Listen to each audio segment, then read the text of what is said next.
तमिळनाडूमध्ये मदुराई जवळ जे सुब्रमण्य स्वामी मंदिर आहे, या मंदिराच्या प्रांगणामध्ये जो दीपस्तंभ आहे, 14व्या शतकापासून इथं दीप प्रज्वलित केले जातात.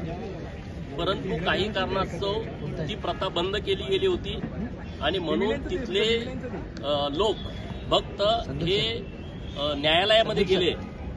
मद्रास उच्च न्यायालयाच्या मदुराई खंडपीठानं दीप प्रज्वलित करण्याचा एक चांगला निर्णय दिला आणि त्यानुसार परत ही प्रथा सुरू झाली.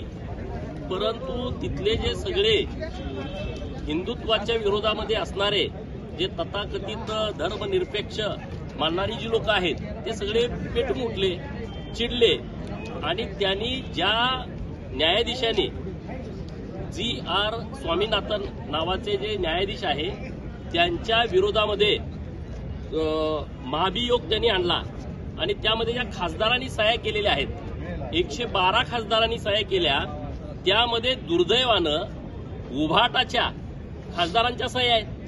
अरे तुम्ही इकडे हिंदुत्ववादावरती बोलता, हिंदुत्ववादावरती मतं घेता आणि तिकडं जाऊन जे इंडी आघाडीवाले हिंदुत्वाच्या विरोधामध्ये भूमिका घेतात, हिंदूंच्या परंपरा मोडीत काढण्याचा प्रयत्न करतात, त्यांच्या खांद्याला खांदा लावून तुम्ही तिथं बसताय आणि दीप प्रज्वलनाच्या विरोधामध्ये न्यायाधीशांच्या विरोधामध्ये जी भूमिका घेताय त्यामध्ये तुमचे खासदार सह्या करतायत.